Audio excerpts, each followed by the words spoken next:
almost welcomed it. In his mind he thought of his study, high within the Paracelsus Tower in Kenatos.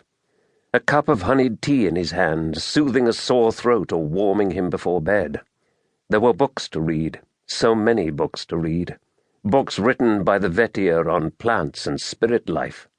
There were obscure tomes by the Crithne on the proper construction of furnaces or the gemcraft that would trap a spirit and bind it to obey for 10 years.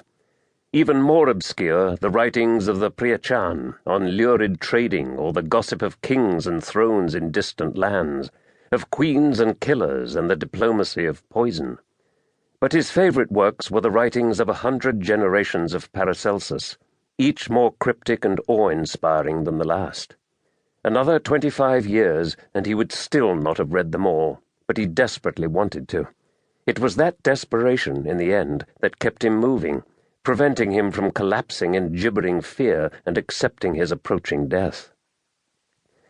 Tyrus of Kenatos, one of the wise ones of the city, a Paracelsus without peer. He wanted to laugh with bitterness. He had matched his mind against the best the island city had produced, and had never found anyone who could win an argument with him save the Archreich. And yet Tyrus could say he had never lost an argument either. He had persuaded the Archreich to let him go.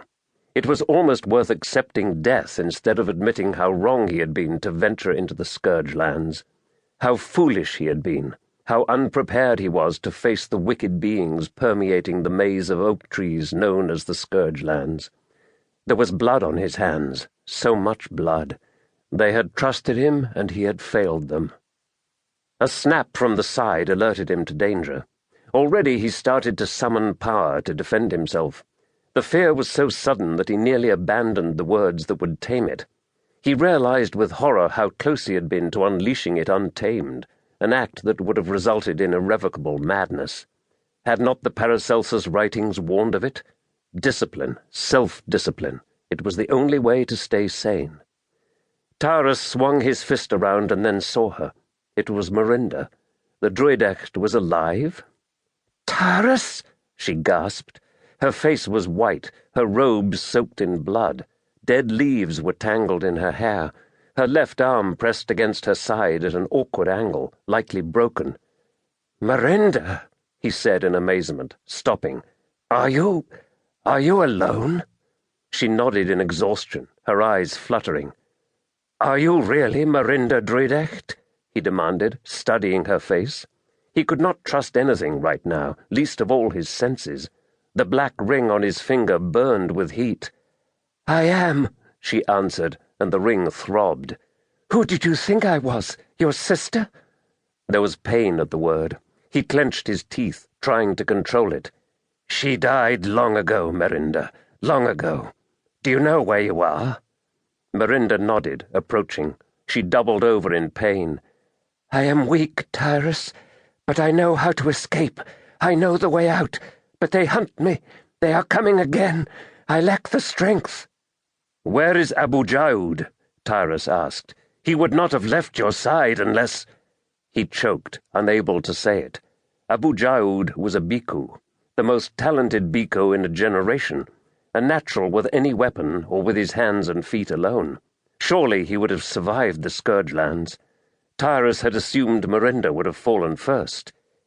"Dead," Miranda said flatly. "I am tired, Tyrus, so tired. Will you walk with me a ways?" "I am hunted as well, Miranda," he said, pained by her plea. If he slowed for her, they would both die. He had to live. He had to live to describe what they had found. Perhaps someday another Paracelsus would read the words and see something that he had not seen. The claw wounds would heal, though they were poisoned. He knew the cures for poisons. The guilt would possibly drive him mad, yet one of them had to survive. One had to warn the Archreich of the next plague that was coming. "I know, Tyrus. I can help you if you help me. I know the way out. I can help you escape, but you must promise me. You must help me." He wanted to laugh, his mind giddy with dread. A way out? "Where, Miranda?" Tyrus asked, listening for the sound of their pursuers. The howling had stopped.